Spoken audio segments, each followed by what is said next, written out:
Hello दोस्तों, मैं सुमित साहू आप सभी का स्वागत करता हूं 10th टॉपर्स यूट्यूब चैनल पर। तो कैसे हैं सभी? उम्मीद करता हूं बढ़िया होंगे, जबरदस्त होंगे, मजे में होंगे। तो आपके एग्जाम आ रहे हैं 10th के, और लगातार मैं भी आपके सामने वीडियो लाता जा रहा हूं। और आज का टॉपिक है हमारा मैथ्स में अर्थमेटिक प्रोग्रेशन, जिसको हिंदी में बोलते हैं समांतर श्रेणी। इसके मोस्ट इंपॉर्टेंट क्वेश्चन जो हैं वो आपको मैं आज बताने वाला हूँ, पूरा जीरो से बताऊंगा। अगर आपने समांतर श्रेणी अर्थमेटिक प्रोग्रेशन आपने बिल्कुल भी नहीं पढ़ा है तो आपको पूरी तरह से समझ में आ जाएगा। बिल्कुल बेसिक से बताऊंगा, फिर आपको क्वेश्चन कराऊंगा मैं। ठीक है, तो देखिए टॉपिक का नाम क्या रहेगा अपना, अर्थमेटिक प्रोग्रेशन, और हिंदी में बोलते हैं इसको समांतर श्रेणी। समांतर श्रेणी, ठीक है। अब समांतर श्रेणी क्या होती है, और सबसे पहले तो हम ये जान लेते हैं कि इसमें कितने नंबर का वेटेज रहता है इस चैप्टर में, कहां कहां से क्वेश्चन पूछे जाते हैं, कैसे कैसे क्वेश्चन पूछे जाते हैं। ठीक है, तो अर्थमेटिक प्रोग्रेशन जो है ना, अर्थमेटिक प्रोग्रेशन जो है, यहां से 5 से 6 नंबर के क्वेश्चन बन सकते हैं आपके, 5 से 6 नंबर के क्वेश्चन बन सकते हैं। अब इसमें कौन कौन से क्वेश्चन, किस किस तरह के क्वेश्चन होते हैं। तो समांतर श्रेणी मतलब समझ गए, ऐसी श्रेणी, ऐसी सीरीज जिसमें समान अंतर हो। समान अंतर हो तो एक समांतर श्रेणी कहलाती है। जैसे कि 1 है, 3 है, 5 है, 7 है, 9 है, डैश डैश डैश डैश, ये एक सीरीज है ना, 1 3 5 7 9। तो ये जो सीरीज है इसमें दो दो का अंतर है, टू टू का डिफरेंस है, तो ये समान अंतर है, तो ये समांतर श्रेणी हो जाएगी। नाम से ही समझ में आ रहा है, समांतर श्रेणी, है ना। हाँ, 1 2 3 4 5 ये नेचुरल नंबर्स होते हैं, प्राकृत संख्याएं, है ना। इनमें भी एक एक का अंतर होता है, तो ये भी समांतर श्रेणी होगी आपकी। 2 4 6 8 10 12, तो ये सम संख्याएं हैं, इवन नंबर्स, इसमें भी दो दो का डिफरेंस है, देखो ये भी समांतर श्रेणी होगी। ठीक है, विषम संख्याएं ये लिख दी है मैंने आपको, ऑड नंबर्स, ये भी समांतर श्रेणी है। अंतर समान हो, जैसे 1 5 9 13 डैश डैश डैश, ये श्रेणी चलती जा रही है, सीरीज चलती जा रही है। तो इस सीरीज में 4 4 का डिफरेंस है, तो ये भी समांतर श्रेणी होगी। तो याद रखें, जहां भी अंतर समान रहेगा वहां पर समांतर श्रेणी होगी। क्लियर है इतना? ठीक है। अब इसमें कैसे क्वेश्चन पूछे जाते हैं ये आपको बता देता हूं। कि जैसे एक सीरीज दे देते हैं, ये सीरीज है, मान लेते हैं ये क्वेश्चन है आपके सामने, तो आपको ये पूछ लेंगे कि 50वें नंबर का पद क्या होगा, 20वें नंबर का पद क्या होगा, ठीक है, 20th टर्म क्या होगी, फिर 15वें नंबर का जो टर्म है वो क्या होगा, 15वें नंबर पर कौन सी संख्या आएगी। ठीक है, एक क्वेश्चन तो ये हो गया। दूसरा क्वेश्चन कि आपको ये पूछ सकते हैं कि इस सीरीज की 10 पदों का योग बताइए, सम ऑफ 10 नंबर्स। ठीक है, इस सीरीज के 20 पदों का योग बताइए, सम ऑफ 20 नंबर्स। ठीक है, तो एक क्वेश्चन क्या बन गया अपना, कोई भी जनरल टर्म पूछ सकते हैं आपसे, कोई भी जनरल टर्म पूछ लेंगे आपसे। ठीक है, ठीक है, कोई भी एक पद पूछ लेंगे। दूसरा कि योग पूछ लेंगे आप, sum of n numbers, sum of n terms. ठीक है, ये पूछ लेंगे आपसे, किन्हीं भी पद दे देंगे, बोल देंगे 10 पदों का योग बताइए, तो दूसरा क्वेश्चन आपका ये बन गया। तो धीरे धीरे हम क्वेश्चन को समझते जाएंगे। पहले हम यही निकालना सीखेंगे कि भाई एन, कोई भी nth नंबर का टर्म कैसे निकालते हैं, nth मतलब जो भी उन्होंने पूछा है, और nth नंबर, n नंबर्स का जो योग है वो कैसे निकालते हैं, इस चीज को हम पहले समझते हैं। ठीक है, चलिए।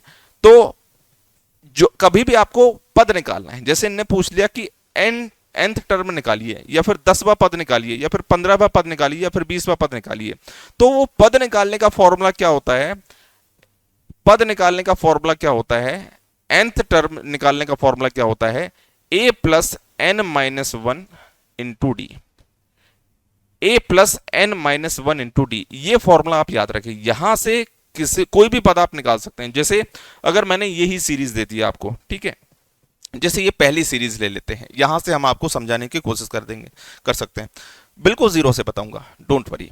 तो जैसे एक सीरीज है, क्वेश्चन आ गया कि इसका 10वें नंबर का पद बताइए, nth टर्म बताइए इसका, तो देखो कैसे निकालेंगे।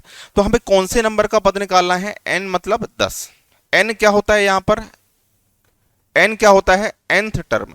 ठीक है, n क्या है, ये an क्या है यहां पर, nth टर्म है, nth टर्म है ये, या पर हम बोल सकते हैं कोई भी इनने पद पूछा हो। ठीक है, a क्या है यहां पर, ये प्रथम पद है, प्रथम पद, फर्स्ट टर्म है ये। ठीक है, n क्या है, नंबर ऑफ टर्म है ये, number of term, number of term है ये, मतलब जो भी इनने पूछा है, जैसे 10 पदों का 10वां पद पूछा है तो आप 10 यहां रख देंगे। ठीक है ना। और d क्या है यहां पर, कॉमन डिफरेंस, यहां पर कॉमन डिफरेंस, कॉमन डिफरेंस मतलब सार्वंतर, कॉमन डिफरेंस, हिंदी में बोलते हैं सार्वंतर, सार्व अंतर। ठीक है भाई, तो an क्या हो गया, nth टर्म हो गया, nth टर्म हो गया ये, ठीक है। जो भी नंबर की आपको पद निकालना है, जैसे 10वां पद निकालना है तो a10 रख दिया अपन ने यहां पर। फिर पहला पद क्या है, पहला पद है 1, ठीक है। अब कौन से नंबर का पद निकालना है वो n की जगह रखना है, ठीक है। कौन से नंबर का निकालना है, 10वें नंबर का निकालना है। तो ये माइनस है भाई, माइनस है, एक मिनट रुक जाओ, यहां पर माइनस है, n-1 बोला सही था मैंने, लिख गलत दिया है, n-1 इंटू डी, ठीक है। अब यहां पर देखिए आप, पहला पद क्या है, 1 है, प्लस n-1, n मतलब 10वां पद निकालना है, -1। अब d कैसे निकालते हैं, ध्यान से देखना, कॉमन डिफरेंस कैसे निकालते हैं। यहां पर काफी लोग गलती करते हैं। कॉमन डिफरेंस आपको निकालना है तो आप दूसरे टर्म में से पहला टर्म माइनस करेंगे। कॉमन डिफरेंस जब आपको निकालना है तो सेकंड टर्म में से फर्स्ट टर्म को माइनस करेंगे। क्लियर? तो यहां पर कॉमन डिफरेंस क्या आ जाएगा, 3 में से 1 माइनस करेंगे तो 2 आ जाएगा, ठीक है भाई। अब यहां पर 1 + 10 - 1 9 × 2, ये हो जाएगा 18, 18 + 1 19। तो 10वें नंबर का जो पद होगा वो क्या हो जाएगा आपका, 19 हो जाएगा, ठीक है। इस तरीके से हम इसको सॉल्व करते हैं। इसके अलावा ये तो पद निकालने का फॉर्मूला हो गया, एक होता है योग निकालने का फॉर्मूला। तो योग निकालने का फॉर्मूला होता है सम ऑफ n नंबर्स का फॉर्मूला होता है n/2 2a + n-1 × d, n-1 × d ये होता है, ठीक है। अब इसमें भी ये nth टर्म का सम ऑफ n टर्म हो गया, सम ऑफ n टर्म, ठीक है। ये क्या हो गया, नंबर ऑफ टर्म, जितने भी टर्म पूछे, जैसे इन्होंने पूछा है कि 10 पदों का योग बताइए, तो n की जगह क्या रख देंगे आप, 10 रख देंगे। नंबर ऑफ टर्म है ये, नंबर ऑफ टर्म, ठीक है। a क्या है, फर्स्ट टर्म है, पहला पद, ठीक है। n क्या है, नंबर ऑफ टर्म है। d क्या है, कॉमन डिफरेंस है, कॉमन डिफरेंस, ठीक है। तो हम योग का भी हम क्वेश्चन कर लेंगे, यहां पर जगह कम है तो हम अगले पेज पे कर लेंगे, क्वेश्चन आएंगे तो आपको पूरी तरीके से समझ में आएगा। तो जैसे पहला क्वेश्चन हम ले लेते हैं। पहला क्वेश्चन ये है, इस एपी में nth टर्म बताना है अपन को, एपी का nth टर्म बताना है अपन को कि nवां पद क्या होगा। तो भाई कोई भी पद निकालने का फॉर्मूला क्या बताया मैंने आपको, कोई भी पद निकालने का फॉर्मूला होता है a + n-1 × d, ठीक है। अब यहां पर आप बताइए मुझे थोड़ा, पहला पद कितना है, 1/m है, तो 1/m रख दो, ठीक है।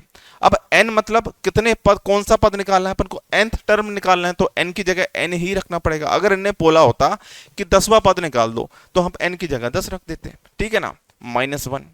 फिर d common difference, common difference क्या हो जाएगा, मतलब सेकंड में से फर्स्ट को माइनस करना पड़ेगा। अब उससे पहले आप थोड़ा सा मेरी बातों पे ध्यान देना, जो मैं बता रहा हूं यहां पर, ये 1/m है।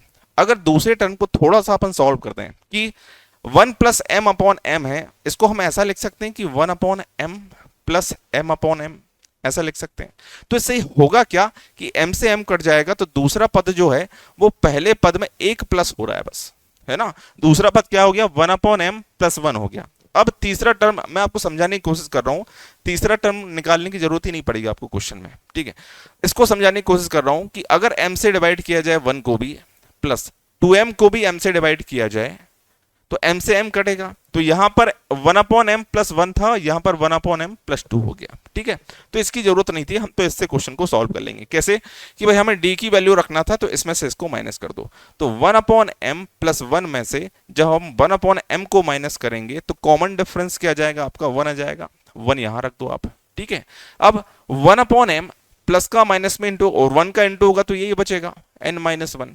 अब ये आपका आंसर आ जाएगा, nth टर्म क्या आ जाएगी आपकी, 1/m + n-1। अगर ये नहीं आए तो इसका एलसीएम ले लेना आप, एलसीएम लोगे तो m का इसमें भी इंटू हो जाएगा, तो 1 + mn-m।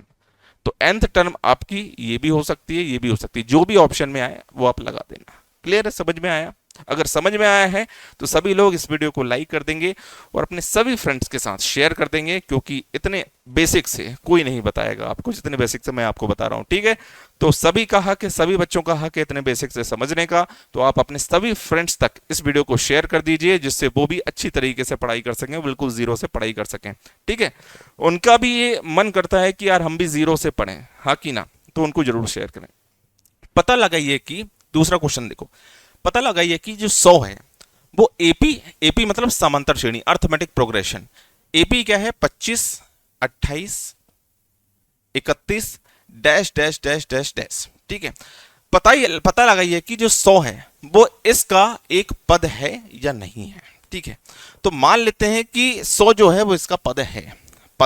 ठीक है, तो हमें ये निकालना है कि 100 कौन से नंबर का पद है। 100 अगर पद है तो कौन से नंबर का पद है। ठीक है, तो अगर आपको ये निकालना है कि 100 कौन से नंबर का पद है, तो हमारा पद निकालने का फॉर्मूला क्या होता है भाई, nth टर्म निकालने का a plus n minus one into D.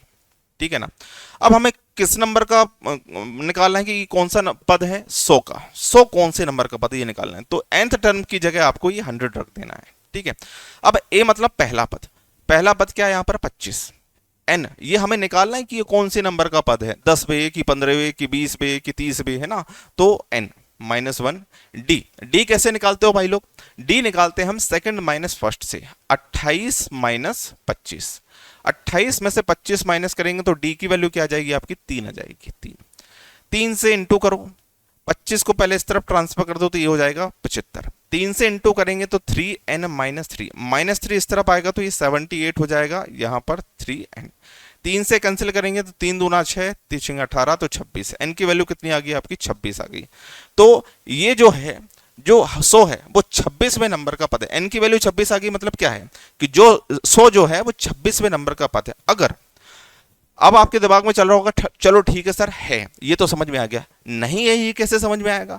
तो ये जो n की वैल्यू है ना, ये एक नेचुरल नंबर के फॉर्म में होना चाहिए। नेचुरल नंबर्स कौन से होते हैं, 1 2 3 4 5 6 7 8, इस फॉर्म में होना चाहिए। माइनस में आए या फिर पॉइंट में आता है तो हम समझ जाते हैं कि ये पद नहीं है। ठीक है, अगर ये नेचुरल नंबर है, प्राकृत संख्या आया n की वैल्यू, तो आप समझ जाना कि ये पद है। तो अतः सिद्ध हुआ कि 100 एक पद है, और कौन से नंबर का पद है, 26वें नंबर का पद है। क्लियर है सभी को। चलिए फटाफट से, क्योंकि आपके पास भी समय कम है, मेरे पास भी समय कम है, तो फटाफट से आप सभी क्वेश्चन को कर लेते हैं अपन। ठीक है, इस क्वेश्चन को सॉल्व करते हैं। इस क्वेश्चन में क्या बोला गया, ये मोस्ट इंपॉर्टेंट क्वेश्चन है अर्थमेटिक प्रोग्रेशन के, इनको देख के जरूर जाना। 200 अर्थमेटिक प्रोग्रेशन है, 213 205 197 डैश डैश डैश कहां तक चल रहा है, 37 तक, 37 तक का मध्य पद बताइए क्या होगा। तो 213 205 197 डैश डैश डैश कहां तक है, ये 37 तक है, 37। अब इस सीरीज का हमें बीच वाला पद बताना है, मध्य पद बताना है। तो हम बीच वाला पद कैसे बताएं, अगर मैं आपसे बोलता कि ये 7 पद हैं, 1 2 3 4 5 6 7, 7 पद हैं, बीच वाला पद बताओ, तो बता देते कि भाई 3 इस तरफ 3 इस तरफ, बीच वाला होगा ये। लेकिन यहां पर हमें पता ही नहीं है कि ये कितने पद हैं, है ना, नंबर ऑफ टर्म्स कितने हैं ये हमें पता ही नहीं है। तो हमें ये पता लगाना पड़ेगा पहले कि पद कितने हैं सीरीज में। तो वो कैसे निकालेंगे, पद निकालने का फॉर्मूला क्या होता है, बोलो बाबू। सभी बाबू लोग बोलेंगे पद निकालने का फॉर्मूला क्या होता है, a plus n minus one into d. ठीक है, अब ये सीरीज चलती जा रही है तो लास्ट वाला पद जो होता है वो यहां रख दिया करो। ठीक है, 37 कौन से नंबर का पद है हम ये निकाल देते हैं। अगर इस सीरीज में ये पता चल गया कि ये तो पहला है, ये दूसरा, ये तीसरा है, अगर ये पता चल गया कि ये कौन से नंबर का पद है, तो हमें पता चल जाएगा कि इस सीरीज में कितने पद हैं। जैसे ये 10वें नंबर का होता, 10 n की वैल्यू 10 निकलती, तो हम समझ जाएंगे कि इस सीरीज में 10 पद हैं। 20 निकलता है इसका मान, तो हम समझ जाएंगे कि सीरीज में 20 पद हैं। चलो, तो 37 जो है कौन से नंबर का पद है, मतलब n की वैल्यू क्या आएगी हमें ये निकालना है। तो a की वैल्यू क्या है, 213, n की वैल्यू हमें निकालना है, d की वैल्यू क्या हो जाएगी, 205 में से इसको माइनस करो, 205 में से 213 को माइनस करेंगे तो यह जाएगा माइनस का 8, माइनस 8 का इंटू कर दो, 213 को इस तरफ भेज दो आप, 213 इस तरफ आएगा तो माइनस का 213 हो जाएगा, माइनस का 213। ठीक है, यहां पर n का इंटू 8 का, माइनस 8 का इंटू करेंगे तो माइनस 8n, और माइनस का माइनस में इंटू करेंगे तो ये प्लस 8 हो जाएगा। ठीक है, इसमें से इसको माइनस करो पहले, जब इसमें से इसको माइनस करेंगे तो ये हो जाएगा भाई 213 में से जब 37 को माइनस करेंगे तो 13 में से 7 माइनस करेंगे 6, और 21 में से 4 माइनस करेंगे तो 176, 176, और 176 ही 8 भी इस तरफ आएगा तो ये 8 को भी माइनस कर दो इसमें से, तो 8 और माइनस करेंगे तो ये हो जाएगा 168। ठीक है, किसका, माइनस का, और यहां पर क्या बचेगा, माइनस का 8n, तो माइनस से माइनस कैंसिल। ठीक है, और 8 से कैंसिल करेंगे तो 8 दूना 16, 8 एकम 8, तो n की वैल्यू क्या आ जाएगी, 21। मतलब इस सीरीज में जो 37 है, 37 है, वो कौन से नंबर का पद है, 21st नंबर का टर्म है, 21वें नंबर का पद है। अगर ये 21वें नंबर का पद है मतलब इस सीरीज में कितने पद हैं, 21 पद हैं। अगर इस सीरीज में 21 पद हैं तो आपको मध्य पद निकालना है, मध्य पद निकालना है। तो मध्य पद कैसे निकालोगे कि भाई एक तो कॉमन कॉमन सेंस होता है कि भाई 21 पद है तो 10 इस तरफ 10 इस तरफ 20 हो गए, बीच में बचेगा तो 10 इस तरफ 10 इस तरफ, तो बीच में कौन सा पद बचेगा, 10 के बाद वाला कौन सा होता है, 11वां। या फिर आपको दूसरे तरीके से निकालना है मध्य पद, तो आप n-1 इंटू डी से निकाल सकते हैं, n-1/2 से निकाल सकते हो कि भाई यहां पर क्या आया 21, 21 और 1 22, 22 में 2 से भाग दे दो, 22 में 2 से भाग देंगे तो क्या आ जाएगा 11 आ जाएगा, 11 आ जाएगा। ठीक है, इससे मध्य पद निकाल सकते हो आप। ठीक है, अब हमें मध्य पद मतलब 11th टर्म निकालना है, 11th टर्म निकालना है। 11th टर्म कैसे निकालेंगे, देखिए 11th टर्म निकालने का फॉर्मूला ये लिखा है, कोई भी पद निकालने का फॉर्मूला। हमें 11वां पद निकालना है तो ए की वैल्यू क्या है, यहां पर 213 है, 213। n-1 कौन से नंबर का पद निकालना है, 11वें, तो n का मान क्या हो गया 11 हो गया, -1। डी की वैल्यू क्या है -8 है, -8। अब यहां पर 213 ये हो जाएगा 10 और इंटू है -8, इसका इसमें इंटू कर दो तो 213 प्लस माइनस -28। 213 में से अगर 80 माइनस करेंगे तो कितना आ जाएगा, इसमें से अगर 100 माइनस कर दिया तो 113, 113 में 20 जोड़ देंगे तो कितना 200 100 133 133 आ जाएगा, ये आपका आंसर हो जाएगा। ठीक है, समझ पाए। 11th टर्म क्या हो जाएगी आपकी, 11th टर्म हो जाएगी आपकी क्या 133। क्लियर है, इस तरीके से आप इसको सॉल्व कर सकते हैं। सभी को समझ में आया ना भाई, हाँ स्क्रीनशॉट ले लेके रख लेना या फिर इस वीडियो को बार बार देखना। अगर एक बार में समझ में ना आए तो कम से कम 2 बार देख लेना, है ना, 2 से 3 बार, सब समझ में आ जाएगा। यहाँ वहां जाने की जरूरत नहीं है। और जिन लोगों ने अभी तक चैनल को सब्सक्राइब नहीं किया है वो फटाफट से चैनल को सब्सक्राइब कर लो, क्योंकि डेली वीडियोस आपको मिलने वाले हैं एग्जाम तक। ठीक है, और जिन लोगों तक ये वीडियो आपने शेयर नहीं किया है अपने फ्रेंड्स तक, तो इस वीडियो को शेयर कर दो। देखिए, यदि किसी एपी के 7वें पद का 7 गुना और 11वें पद का 11 गुना बराबर है, किसी एपी का 7वें पद का 7वें पद का, ठीक है, 7वें पद का 7 गुना 11वें पद के 11 गुने के बराबर है, तो 18वां पद क्या होगा उसका, 18वां पद क्या होगा। अब देखते हैं, अगर एपी का 7वां पद निकालना है, यहां पर हमें फॉर्मूले के रूप में रखना है, तो क्या करेंगे, देखिए किसी भी पद निकालने का फॉर्मूला होता है a plus n-1 into D. अगर कभी आपको ऐसा मिल जाए कि भाई तीसरे पद की इक्वेशन क्या बनेगी, ठीक है, पदों की इक्वेशन कैसे बनाते हैं इस चीज को ध्यान से समझो। बहुत जीरो से पढ़ा रहा हूं भाई लोग, बहुत जीरो से पढ़ा रहा हूं, इतने जीरो से आपको कतई कोई नहीं पढ़ाएगा। ठीक है, तो n की वैल्यू 3 रखो, यहां पर a की वैल्यू तो a रख दो, n की वैल्यू 3 रखो, 3 - 2 क्या हो जाएगा 2। ठीक है, तो तीसरे पद की इक्वेशन क्या हो जाएगी a प्लस 2d हो जाएगी। अगर 5वां पद निकालने की इक्वेशन पूछूं तो a प्लस 5 में से 1 माइनस किया तो 4d। अगर 7वें पद निकालने की इक्वेशन पूछूं तो a प्लस 7 - 1 6d, 1 माइनस करके यहां लिख दिया करो। तीसरा पद की इक्वेशन क्या हो गई a प्लस 2d, 5वें पद की a प्लस 4d, 7वें पद की 1 प्लस 6d, 10वें पद की पूछूंगा तो a प्लस 10 में से 1 माइनस किया 9d। ठीक है, अब देखिए यहां पर तो 7वें पद की इक्वेशन क्या हो जाएगी भाई a प्लस 6d हो जाएगी। ठीक है, इंटू 7। यहां पर 11वें पद की इक्वेशन क्या हो जाएगी a प्लस 10d हो जाएगी, इंटू 11 कर दो, इंटू कर दो 7a प्लस 42d, यहां पर 11a प्लस 110d। ठीक है, अब ये a को उस तरफ भेज दो तो यहां हो जाएगा 4a, और ये इस तरफ जाएगा तो 110 में से आप 42 को माइनस करो। 110 में से जो हम 42 को माइनस करेंगे तो ये आ जाएगा कितना, 10 में से 2 माइनस किया तो 8, एक वापस कर दिया, 11 में से 5 माइनस करेंगे तो 6, 68d। वो भी किसका आएगा, माइनस का आएगा, क्योंकि ये इस तरफ जाएगा तो माइनस का हो जाएगा। ठीक है, अब यहाँ 4 से कैंसिल करेंगे तो 4 से ये 17 टाइम, तो a की वैल्यू कितनी आ गई आपके पास -17d। ठीक है, ये आ गई। अब हमें निकालना था क्या, 18वां पद, हमें निकालना था 18वां पद। तो 18वें पद की इक्वेशन क्या बन जाएगी भाई, 18वें पद की इक्वेशन बन जाएगी a प्लस 17d, अब भी बताया था मैंने आपको। ठीक है, अब a की वैल्यू क्या आ गई, यहां पर -17d आ गई और प्लस में क्या है 17d। तो यहां से अगर देखा जाए तो प्लस का 17d माइनस का 17d कट गया, मतलब 18वां पद क्या होगा आपका 0 होगा। 18वां पद क्या होगा आपका 0 होगा।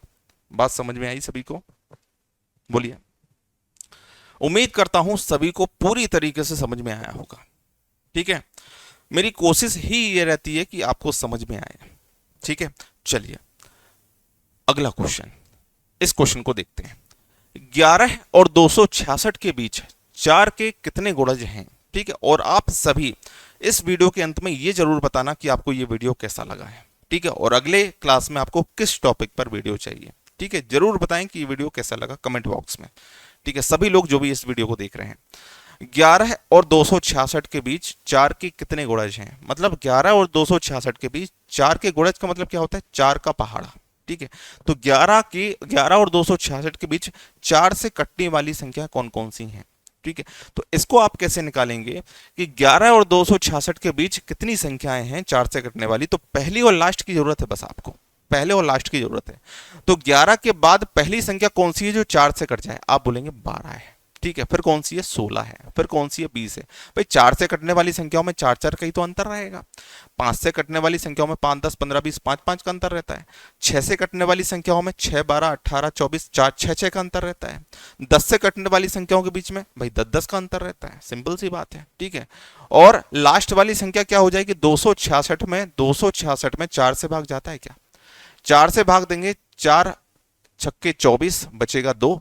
4 से 26 में भाग नहीं जा रहा यार, 4 से 26 में भाग नहीं जा रहा, मतलब 266 में 4 से भाग नहीं जाएगा। तो 266 से छोटी वाली संख्या क्या होगी? तो भाई ये 26 बचा है, तो 6 की जगह क्या लिख दें? 5 लिख दें क्या? इससे छोटी चाहिए अपन को, 266 से छोटी चाहिए। तो 265 अगर लिखेंगे, 5 लिखेंगे तो 4 से भाग जाएगा क्या? नहीं जाएगा। अगर 264 लिख दें तो 4 से 24 में भाग जाता है? हाँ जाता है। मतलब लास्ट वाली संख्या क्या मिल जाएगी आपको? 264 मिल जाएगी, 264 मिल जाएगी। तो ये सीरीज बन गई आपकी। इस सीरीज में कितने पद हैं आपको ये निकालना है।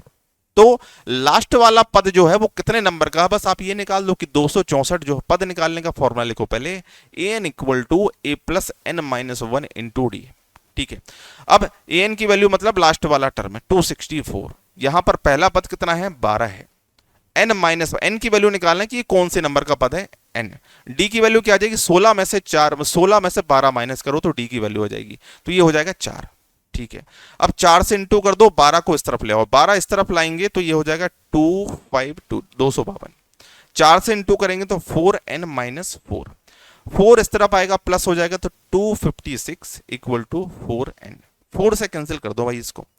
4 से जब कैंसिल करेंगे तो 4 से काटेंगे 6 बार 24, 4 से 4 बार, तो n की वैल्यू हो जाएगी आपकी 64। तो ये जो है 264 जो है वो कौन से नंबर का पद है भाई? 64वें नंबर का पद है। मतलब इस सीरीज में कितने पद हैं? 64 पद हैं जो 4 से कट रहे हैं। मतलब इस क्वेश्चन का आंसर क्या आ जाएगा आपका? 64 हो जाएगा कि 11 से 266 के बीच 4 के कितने गुणज हैं? 64 है।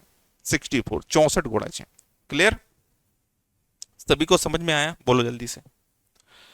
अब ये क्वेश्चन, ये कैसा क्वेश्चन है कि भाई एपी 65, 60, 55, ये एपी चल रही है, ये समांतर सीरीज है। कौन सी? कि भाई 65, 60, 55, ठीक है, ये चलता जा रहा है। कितने पद लिए जाएं सीरीज के कि उनका योग शून्य हो जाए?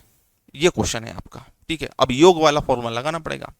तो योग वाला फॉर्मूला क्या होता है? सम ऑफ एन नंबर्स का फॉर्मूला क्या होता है? n/2 into 2a plus n minus 1 into D, ये फॉर्मूला होता है। अब इनका ये कहना है कि इस सीरीज के कितने पद लिए जाएं कि ये जो सम ऑफ एन नंबर्स हैं, योग जो है वो 0 हो जाए। ठीक है, तो योग कितना रख दिया अपन ने? 0 रख दिया। कितने पद लिए जाएं मतलब n की वैल्यू हमें निकालना है। ठीक है, कितने पद लिए जाएं? 10 लिए जाएं, 15 लिए जाएं, 20 लिए जाएं, 18, 17, कितने लिए जाएं? मतलब नंबर ऑफ टर्म्स हमें निकालना है, कितने पद हमें निकालना है। ठीक है, तो 2 इंटू पहला पद, ए मतलब पहला पद 65 प्लस n की वैल्यू हमें निकालना है, और d का मान क्या हो गया? पिछले में से पहला, दूसरे में से पहला। 60 में से जब 65 माइनस करेंगे तो क्या आ जाएगी? d की वैल्यू -5 हो जाएगी, -5। अब देखो 2 इस तरफ आएगा, इंटू हो जाएगा तो ये 0। ठीक है, अब यहां पर बचा n। ठीक है, अब यहां पर देखो 2 को 65 में इंटू करेंगे तो क्या हो जाएगा? 130 हो जाएगा।